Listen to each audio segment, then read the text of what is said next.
All right, Brady Koontz, you just made the U23 World Team, Greco-Roman. How are you feeling? Feeling really good.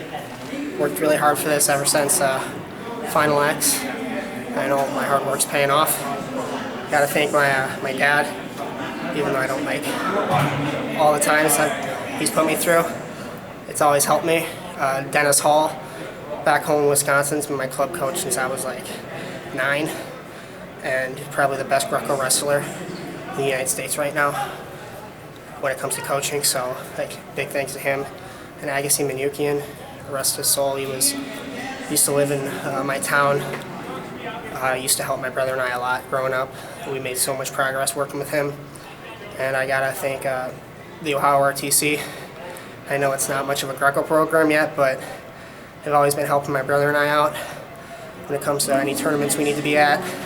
And I want to thank Coach Mike Moore, Wrestling Mindset. My brother and I worked with him our senior year of high school. It helps so much. It's just what we're thinking before, during, and after a match. And I think everybody can benefit from using him as a resource. So, after you lost in Final X, did you know you were going for the U23 spot? Was there any doubt in your mind? No, I knew after Final X that I was going to be wrestling here. I talked with Max Nowery in the locker room after our matches. He was like, "You're going to be doing the wrestle out for U23s?" And I said, "Yeah." And then he came up to our house while he was on a road trip to work with my brother and I for about a day and a half. It helped so much, especially since we've known him for probably like almost 8 years.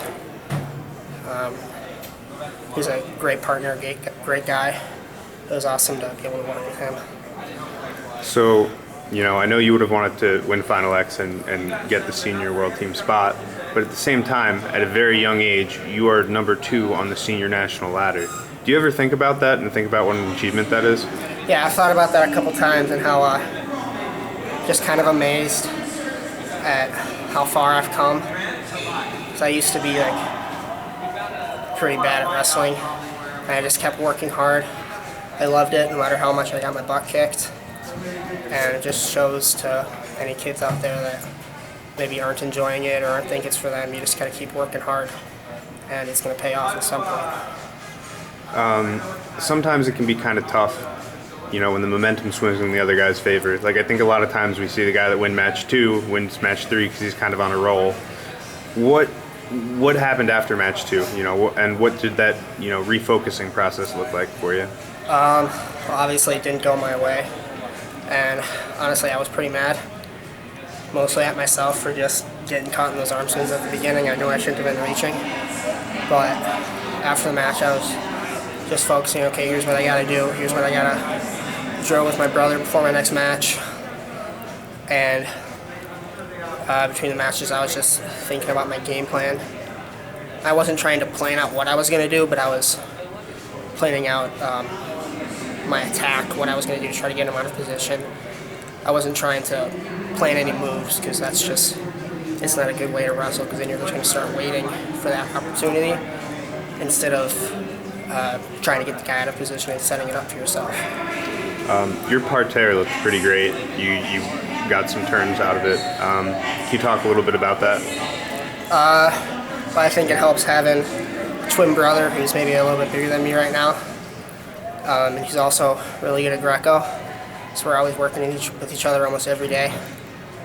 With parterre, and Dennis Hall, who's got great parterre, always works with us.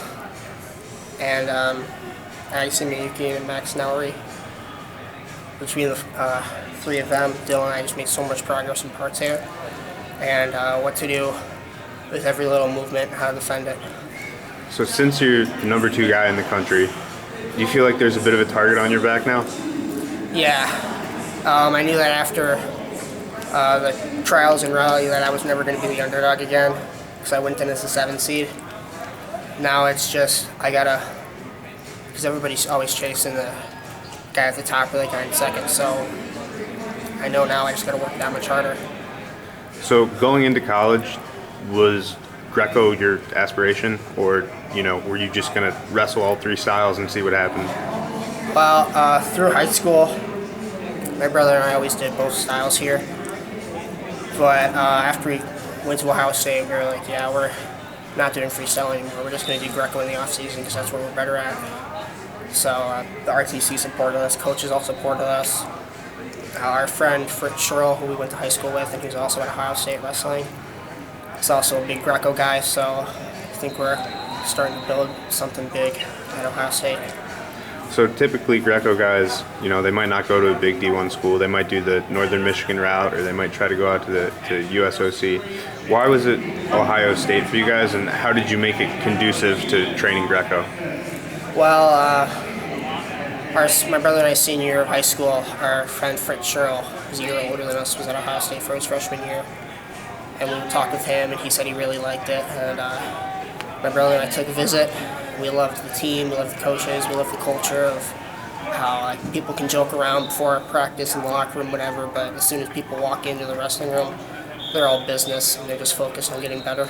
So even though we knew it wasn't a big Greco program, we knew that the culture is still best for building Greco, and I knew that with my brother and I and Fritz that we can possibly start a new Greco program there. So what does the next couple months leading up to U23 Worlds look like? Because I know it's like right at the start of the college season too.